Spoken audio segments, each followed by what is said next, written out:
let me start by asking you how Kobe's death affected the way you looked at this documentary and edited it. Well, it didn't. I mean, I don't want to diminish Kobe's death. It certainly affected all of us, and it was surreal because we had worked with him for this project. But we interviewed Kobe in July of last year, a few weeks after his daughter was born, and we edited the segment that he appears in the middle of January. So it was a couple of weeks before he passed.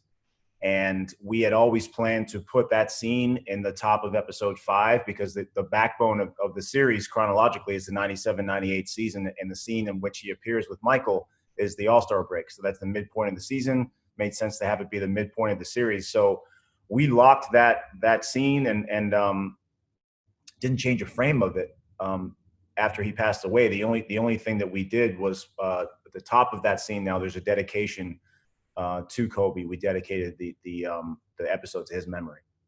You dedicated all of episode 5 or just a particular part? All of it? I mean, there's a general dedication. There's a in loving memory of Kobe Bryant slate at the top of the episode. So it's the entire episode is dedicated to him, but he only appears in probably the first 5 minutes. That's it. Mm-hmm. What can you tell me about that meeting with Kobe back in July, or maybe even getting in touch with him? I heard that I heard you said you sent letters out. And whatever. Tell me how he was in terms of cooperating. I know how much he loved Michael. Yeah, he reveres Michael both on and off the court, and I didn't realize the extent to which they were close off the court until I actually sat down with him and interviewed him about it. He was a tough guy to get a hold of because he's got so many things going on, and oftentimes it was family obligations that were taking up the bulk of his time, coaching and spending time with his daughters and his wife. So his manager Molly is one of my favorite people in or out of this business. She's a lovely person, and she helped us wrangle him. We actually got him just to show how busy he was. One of his less busy days was the day that he was appearing at the ESPYs. So we got him the day of the ESPYs. He was finalizing his speech. He was giving an award to Bill Russell that night. So he was finalizing the wording of the speech. I remember we went to his office to set up, and there was they had let us in, and I thought there was nobody in the office because we came early in the morning and we were setting up, deciding where we were going to do it.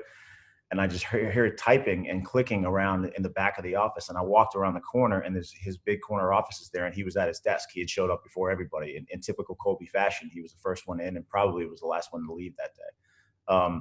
So when it was time to sit him down, he was all business. He greeted each one of us, and before he even sat down, he said, "All right, let's go. Let's do this." It was like game time. You could see that game face come over him. But talking to him about Michael was a pleasure, and it went from being a thrill to something way more poignant with the events that occurred later on. It certainly did. I heard also this story that he said Michael was his big brother, or like a big brother to him. And then we saw Michael. I was at the memorial with the tears streaming down his face. Had Michael seen that footage of Kobe? Did he know that Kobe said that? I don't think he did. Because we didn't. Michael sees the rough cuts of the episodes, and he gives feedback on those, but he wasn't at a ground level involved, so he certainly wasn't in our edit room to see that we had finished that already. So when he said that, I mean, that just confirmed to me the veracity of what Kobe was saying, is that this was not just something it wasn't a platitude that he was saying, he's like my big brother. He legitimately was. I mean, Kobe obviously doesn't have a big brother, and he reached out to Michael when he was 19 to ask him for advice. So now it probably started with, how do you defend this guy, or how do you go baseline on someone who's doing this to you? But it quickly turned into something more, and Michael became a mentor to Kobe off the court as well. So what Kobe tells us is that, because I asked him something in the interview about peak Kobe versus peak Michael. People always like to talk about that because there's such a similar style of play. And he said when people come up to him and ask him something like that, he says, I don't even want to talk about it, because without Michael, you don't have Kobe Bryant. Everything you see from me came from him. Is there any story, how much you left on the cutting room floor with Kobe? Is there any story that you couldn't put in that you said, man, it's too bad this isn't about that, but that's a great story? To be honest, I don't remember. We did 106 interviews and 108 interviews and interviewed 106 people. We sat down with him for a half hour. As you know, in this business, a lot gets left on the floor, but we had a story to tell. We had to keep the momentum going. And we all made the decision that we weren't going to reverse course after Kobe passed away. It's funny. One of the shots that didn't make it into the doc, we showed in episode 2, I believe it is. The Bulls play the Clippers, and they're looking for their first road win. And Kobe's in the audience that night studying Michael. And there's a cutaway of Kobe in that. And I think that we had a longer version of that game in which we included the cutaway, but we didn't know. There was some dispute as to whether or not we should ask him about it. And it hit the cutting room floor. But just to see that, I thought it was really cool just to subtly show Kobe among the stars, Billy Crystal and all those Clippers fans who were there to watch Michael. Well, Kobe's there watching Michael for a different reason because he's trying to learn. I think it's a great story. That's a great story. You interviewed, like you said, 108 guys, right? So number one, Jordan, right? And then you could just tick down the line of your characters, Rodman and Pippen, and you have Bill Clinton and Barack Obama. Where does Kobe fit in the range of all these guys you talked to? Incredible group of people and women. How did he stand out? Or what was it about his personality or who he was? Where did he fit in that spectrum for you? There's certain people who feel more like statues than human beings, and when you're in their presence, there's just a different aura. There's a different sense in the room. The room kind of tilts in their direction when they walk in, and not everybody has that. Not even every legendary player has that, but Kobe certainly does have that. It's one of the many ways in which he and Michael are kindred spirits.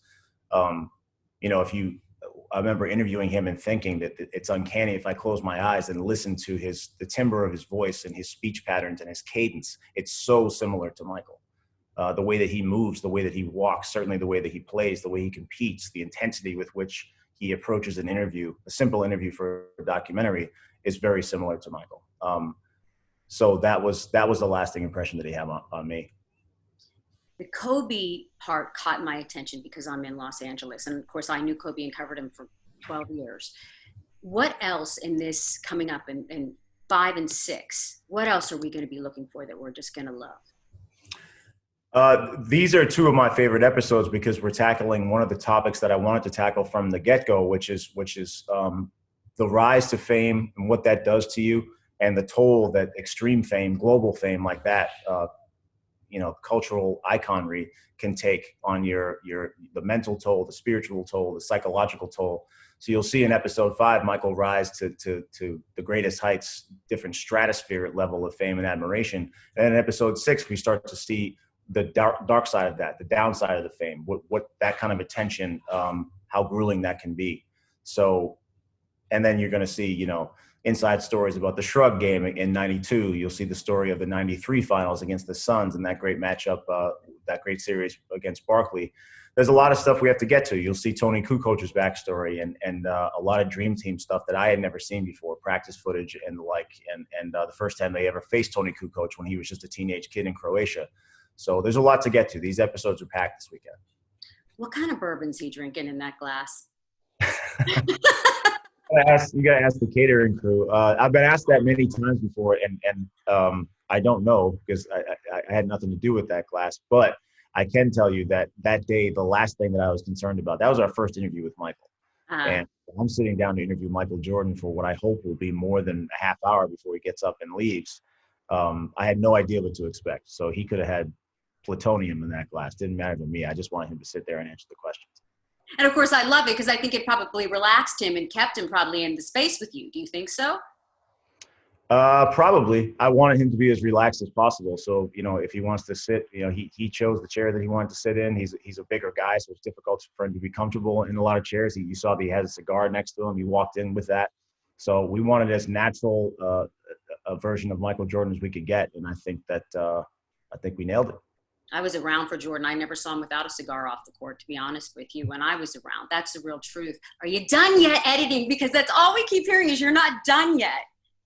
Almost. We're literally technically done editing. We're still finishing. I just finished 9 yesterday, finished, signed off, done deal 9, because there's so much that goes into after you finish editing, you lock picture, then all the master footage has to come in. We have to up-res this film, which we've been looking at grainy, low-res film for 2 years. It has to be up-res to this beautiful 4K film.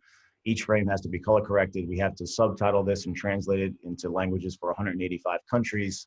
We have to sound design it. We have to audio mix it. So we are kicking the extra point, I like to say, but we're not quite done yet, but we will be. I'll have to put white smoke or something out my apartment window when we finally finish this thing. Honestly, you like the Pope. You absolutely should. I could talk to you forever. I'm enjoying every minute of it. Congratulations on such a well done job, and really, as strange as it is, good timing for you on this. Well, I'm glad that we could bring just a couple of hours of escape and diversion and nostalgia to people the way that we have. So I'm really proud of the team for the way we got it out there, and I appreciate your words. Thanks for having me. Yeah, yeah. All right. Good luck to you. Thanks.